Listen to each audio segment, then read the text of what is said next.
दोस्तों, आज की सबसे पहली और बड़ी खबर। झारखंड में 11 से 13 जनवरी तक होगी बारिश।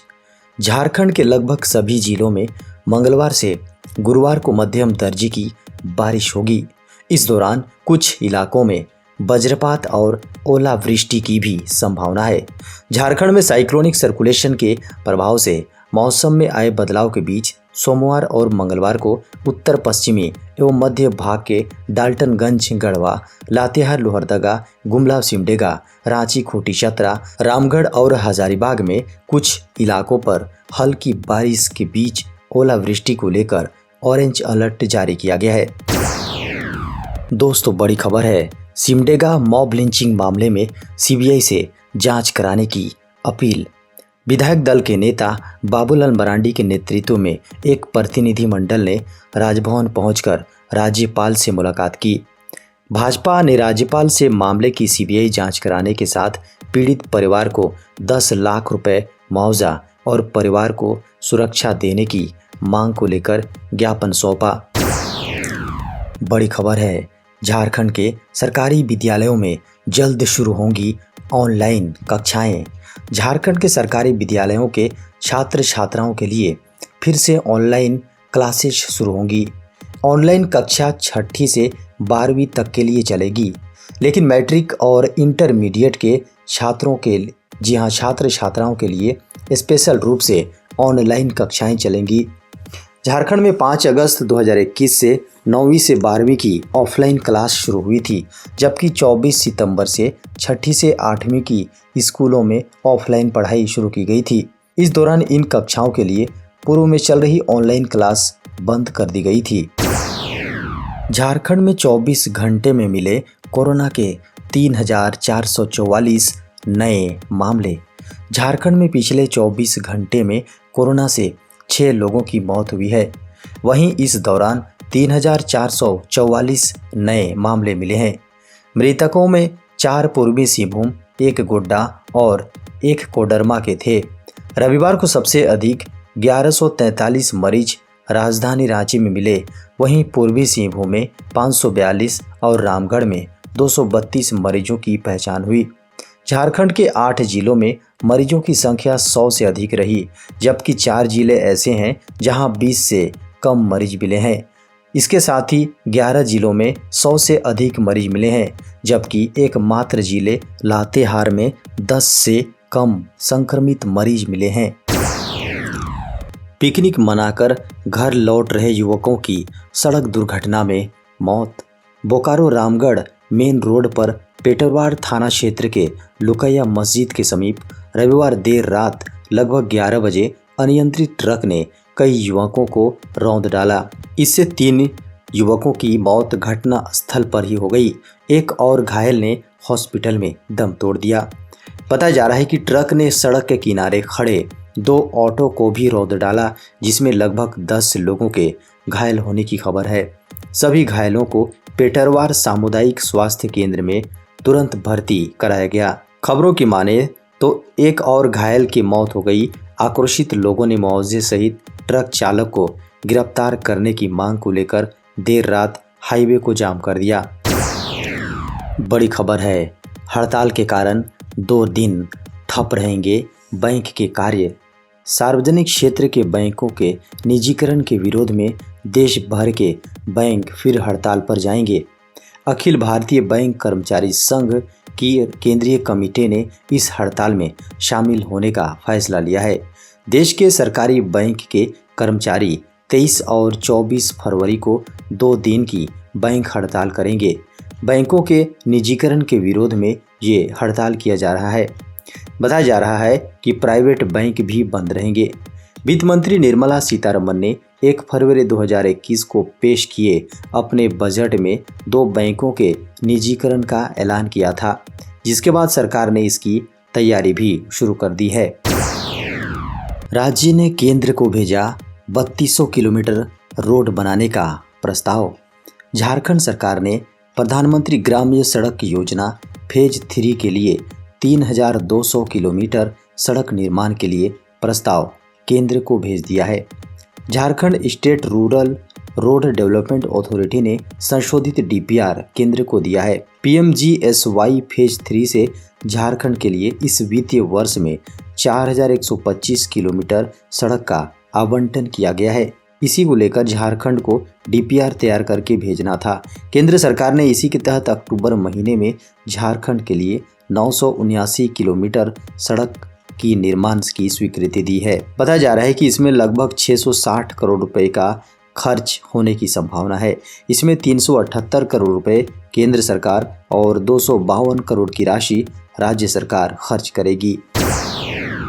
केंद्र ने राज्यों को किया अलर्ट, बढ़ सकती है हॉस्पिटल में भर्ती होने वाले मरीजों की संख्या। कोरोना के बढ़ते मामलों के बीच केंद्र ने सभी राज्यों को चिट्ठी लिखकर कहा कि हॉस्पिटल में एडमिट होने वालों की संख्या अचानक बढ़ सकती है, इसलिए राज्य सरकारें निगरानी रखें। केंद्र ने राज्यों को कहा कि दूसरी लहर में सक्रिय मामलों के 20 से 23% मरीजों के हॉस्पिटल में भर्ती की जरूरत पड़ी थी। उस तुलना में फिलहाल सक्रिय मामलों के 5 से 10% लोगों को ही हॉस्पिटल में भर्ती की जरूरत है। केंद्र के अनुसार स्थिति कभी भी बदल सकती है। स्थिति को लेकर ठोस कदम उठाने की आवश्यकता है। आने वाले समय में स्थिति बदल सकती है। केंद्र ने राज्यों से कहा कि वो सक्रिय मामलों की कुल संख्या, हॉस्पिटल में भर्ती मामलों की संख्या, होम आइसोलेशन में मरीजों की संख्या, ऑक्सीजन बेड, आईसीयू बेड और वेंटिलेटर सपोर्ट के मामलों की स्थिति पर निगरानी रखें। झारखंड के मंत्री मिथिलेश कुमार ठाकुर भी कोरोना पॉजिटिव। झारखंड के पेयजल एवं स्वच्छता मंत्री मिथिलेश कुमार ठाकुर भी अब कोरोना संक्रमित हो गए हैं। हालांकि उनमें लक्षण काफ़ी कम है और अन्य कोई परेशानी भी नहीं है। संक्रमित होने की सूचना उन्होंने स्वयं ट्विटर के जरिए दी है।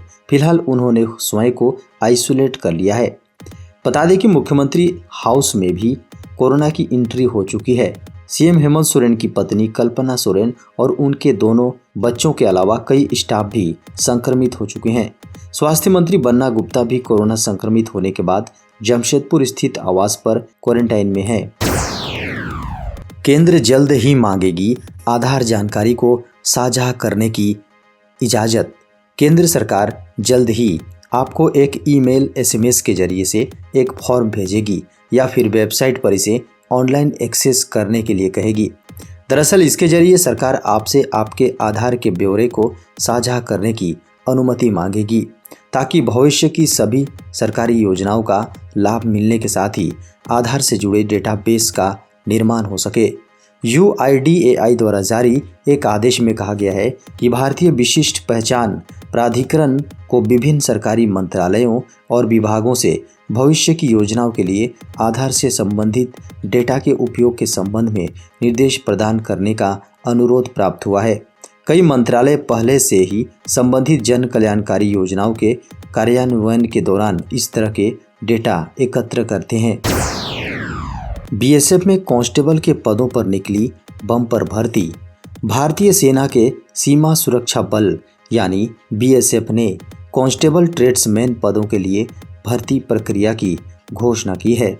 यह बीएसएफ भर्ती अभियान 2788 पदों को भरेगा।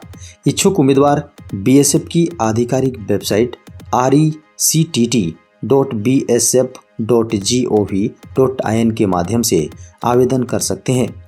खबरों को माने तो पुरुषों और महिलाओं को इस पदों के लिए, जी हां, इस पद के लिए आवेदन करने की अनुमति होगी। आवेदन प्रक्रिया 15 जनवरी 2022 से शुरू होगी और 28 फरवरी 2022 को खत्म होगी। उम्मीदवारों को 2 साल के अनुभव के साथ कक्षा 10वीं पास या ITI से 1 साल का सर्टिफिकेट कोर्स या ट्रेड में न्यूनतम 1 साल का अनुभव या ट्रेड में ITI में 2 साल का डिप्लोमा होना जरूरी है। इस पद के लिए आयु सीमा 18 साल से 23 साल के बीच तय की गई है। उम्मीदवारों का चयन PST-PET, दस्तावेज सत्यापन, ट्रेड टेस्ट, लिखित परीक्षा और चिकित्सा परीक्षा के माध्यम से किया जाएगा। देश के इन 5 राज्यों के वैक्सीन सर्टिफिकेट पर नहीं दिखेगी पीएम मोदी की तस्वीर। 5 राज्यों में होने वाले विधानसभा चुनावों की तारीखों का शनिवार को चुनाव आयोग ने ऐलान कर दिया है। ऐसे में अब पांचों राज्य यूपी, उत्तराखंड, पंजाब, गोवा और मणिपुर में आदर्श आचार संहिता लागू हो गई है। ऐसे में अब चुनाव आयोग के नियंत्रण में सरकारी मशीनरी एक तरह से रहेगी। इसी को देखते हुए केंद्रीय स्वास्थ्य मंत्रालय ने कोविन सॉफ्टवेयर पर फिल्टर लागू किया। खबरों को माने तो आदर्श आचार संहिता का पालन करने के लिए केंद्रीय स्वास्थ्य मंत्रालय ने कोविन सॉफ्टवेयर पर फिल्टर लागू किया, ताकि जिन 5 राज्यों में चुनाव होने हैं वहां वैक्सीनेशन सर्टिफिकेट पर प्रधानमंत्री नरेंद्र मोदी की तस्वीर दिखाई न दे। बड़ी खबर है, देश में कोरोना के नए मरीजों का आंकड़ा पहुंचा 1,80,000। देश में कोरोना महामारी की तीसरी लहर में लगातार चौथे दिन 1 लाख से अधिक दैनिक मामले सामने आए हैं। रोजाना तेजी से बढ़ रहे नए मरीजों की संख्या तीसरी लहर में पहली बार 1,80,000 तक पहुंच गई। बीते 24 घंटे में संक्रमण के 1,79,554 नए मामले सामने आए हैं और 146 लोगों की मौत हुई है। 46,441 लोग रिकवर हुए हैं। पॉजिटिविटी दर 13.29% हो गया है। देश में अब तक 3.57 करोड़ लोग महामारी की चपेट में आ चुके हैं। इनमें से 3.44 करोड़ से अधिक लोग रिकवर हो चुके हैं।